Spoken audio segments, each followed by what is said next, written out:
نحمده ونصلي وسلم على رسوله الكريم سيدنا ونبينا ومولانا محمد وعلى آله وأصحابه أجمعين. سبحانك لا علم لنا إلا ما علمتنا إنك أنت العليم الحكيم. اللهم رب اشرح لي صدري ويسر لي أمري واحلل عقدة من لساني يفقهوا قولي. إن الله وملائكته يصلون على النبي يا أيها الذين آمنوا صلوا عليه وسلموا تسليما. اللهم صل وسلم على سيدنا محمد وعلى آل سيدنا محمد وبارك وسلم.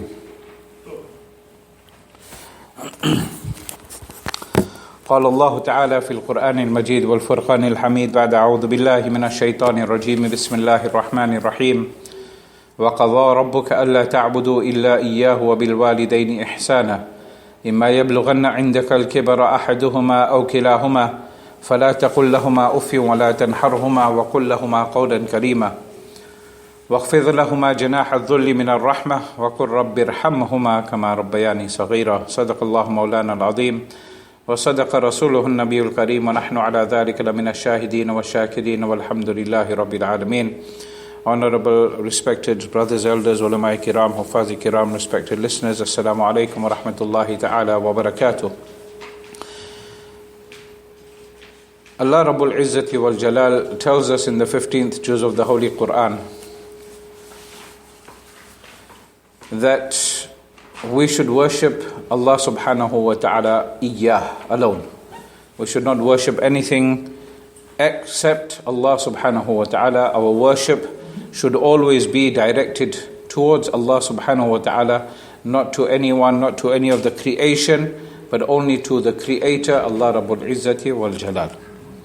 Now, immediately after this, Allah subhanahu wa ta'ala tells us, وَبِالْوَالِدَيْنِ إِحْسَانًا, that towards your parents you have goodness, you have kindness, you are compassionate, you are merciful, you are loving, you are kind, and that you give up all your good for the sake of your parents.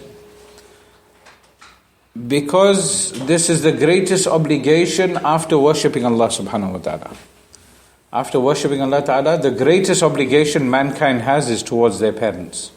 Not towards their spouse, not towards their children, not towards their jobs, not towards their masjid also, not towards anything.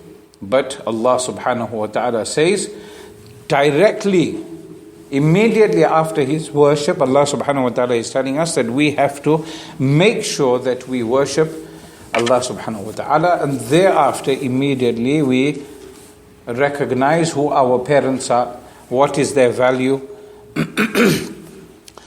in the eyes of Allah subhanahu wa ta'ala. That not only once has Allah subhanahu wa ta'ala has said regarding the value of our parents, the greatness of our parents. In many places Allah subhanahu wa ta'ala speaks about the value of our parents, our obligation towards them, how great they are. Nabi Kareem sallallahu ta'ala alayhi wa sallam, many places how he speaks about our duties and our responsibilities towards our parents. And Allah subhanahu wa ta'ala says, إِمَّا يَبْلُغَنَّ عِنْدَكَ الْكِبَرَ أَحَدُهُمَا أَوْ كِلَاهُمَا فَلَا تَقُلْ لَهُمَا أُفٍّ, that if one or both of your parents reach old age, that you treat them and honor them and speak to them with kindness, with love, with affection, with honorable words, not with bad words.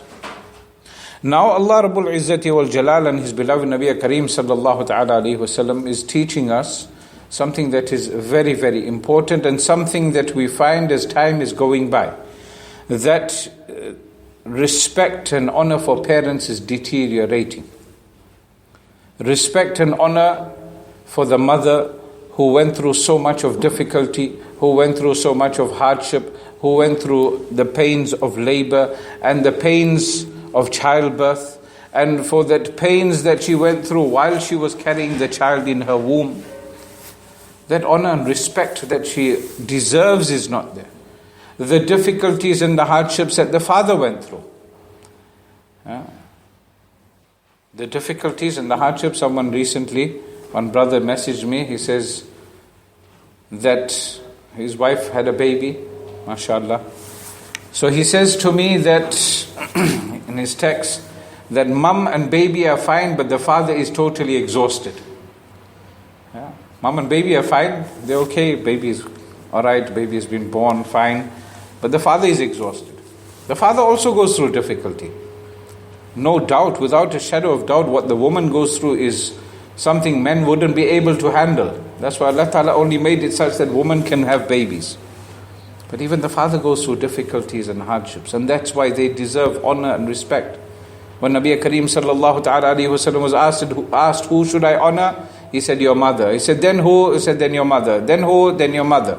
Then who? Then your father. 3 times first the mother came, and thereafter the father. So we have to fulfill our duties and responsibilities towards them. We find in one hadith, Hazrat Abdullah ibn Mas'ud radiallahu ta'ala an says that I went to Nabi Kareem sallallahu alayhi wasallam and I said to him, O Rasul of Allah sallallahu alayhi wasallam, can you show me what deed can I do that is going to bring me the highest favors, the greatest reward, the greatest of benefits? Yeah, when a person is in business, then they don't look at, I just want to make minimum 1%, 2% profit. If I can make 50%, if I can make 100%, all the better. Why should I go down to 1% and 5%? So the Sahaba Ridwanullahi ta'ala alayhim ajma'een, who are excellent businessmen also, and international businessmen too, they went to Nabi Kareem sallallahu alayhi wa sallam and they used to pose questions like this. What can I do that my Allah is going to give me the most amount of reward? Yeah. What is it that I can do that Allah Ta'ala will love me the most? Nabi Kareem sallallahu ta'ala alayhi wa sallam replied and said that if you want the highest favor of Allah, then the action that will bring that about is that a person performs their salah at its appointed time. Salah time comes in, it's time to perform salah. As a mu'min, that is our duty. Every single one of us. The time for salah comes in, we have to perform salah. Like how we take a breath, like how we eat, like how we drink. Yeah? Like those of us who may be ill and have to take our medication, sometimes doctors will tell you, take this medication religiously. I've heard this from doctors myself. Take it religiously, yani don't mistake, don't leave out one. Don't make sure that you take these on time. It's got to be half an hour before the meal or after the meal or at a certain time when you have an empty stomach, when you have a full stomach, so that the maximum impact of the medication can be found to gain the maximum reward from Allah subhanahu wa ta'ala. What is Nabi Kareem sallallahu ta'ala alayhi wa sallam telling Hazrat Abdullah ibn Mas'ud? That you perform your salah at its appointed time. You can read it later, qaza, if you have a valid excuse, but try to avoid that also. A person may be traveling. Now you're traveling in the plane and there's different masail. Some ulama say that you perform your salah on the plane, it's done, it's valid. Some say that you must perform your salah in the plane, but when you land then you must perform, just repeat that salah. And how much is it going to be maximum to repeat? 3 rakats if it's Maghrib. Otherwise it's 2 rakats. Thereafter Nabi Kareem sallallahu ta'ala alayhi wa sallam, what is it that I can do that again will bring about the next level of favors from Allah subhanahu wa ta'ala upon me? Nabi Kareem sallallahu ta'ala alayhi wa sallam replies, he says, good conduct towards the father and the mother. What do you say? Do lots of business, open up a masjid, spend in the path of Allah. Huh? Did he say that you should be doing some other thing? You should be good on a social level? No. But good conduct towards your mother and your father.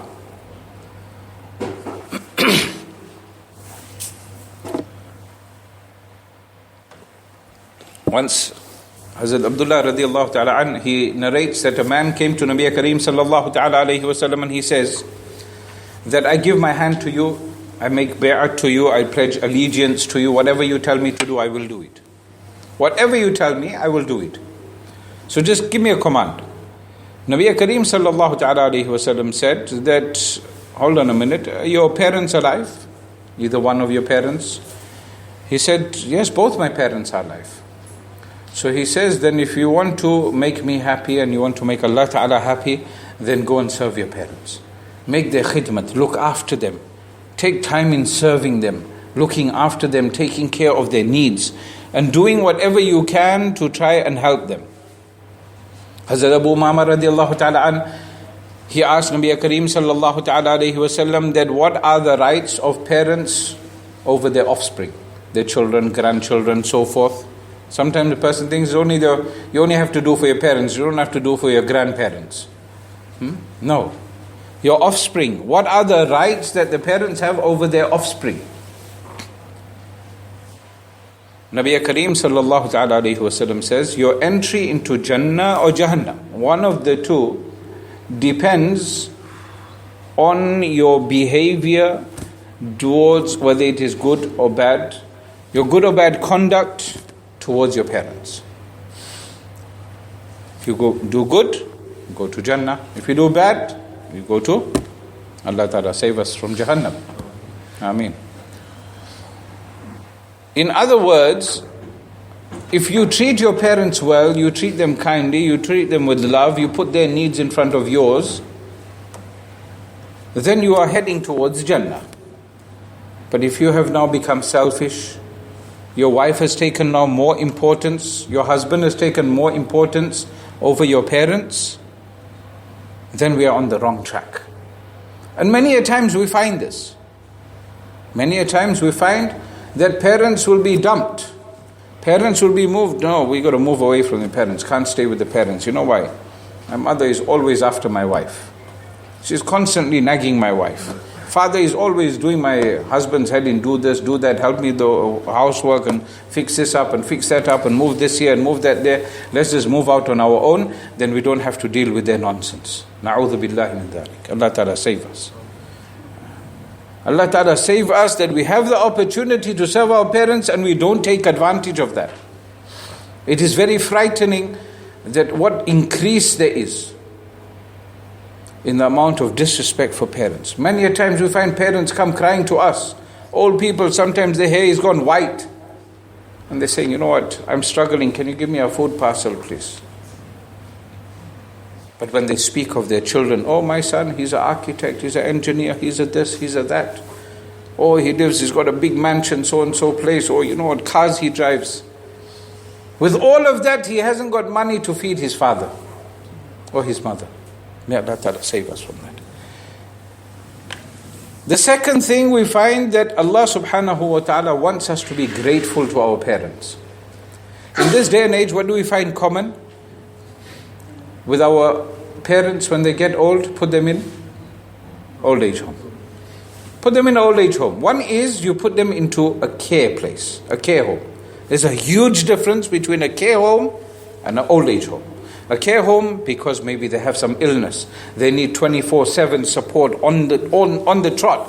They constantly need support and they need some medical assistance all the time. So you put them in a care home, that's a different thing. Because that care cannot be provided at home. But when you take your parents and put them in an old age home, you need to stop and think for 1 minute. Not even a minute, just 10 seconds. That when I was a baby, did my parents take me and throw me into a care home for children?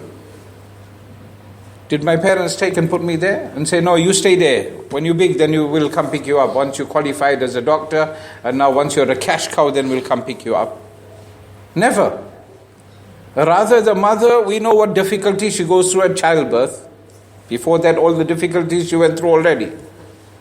Thereafter, the child will cry 2 o'clock in the morning. The mother won't say, all right, just leave the child, man. I'll see 6 o'clock, 7 o'clock. I'll get up then and see. If the child is slightest bit ill, oh, call the doctor. Let's go to doctor. Take the child. They need to be checked out. We need to have them seen to. Give them medication. Look after them. Make sure that they are comfortable. Food is there.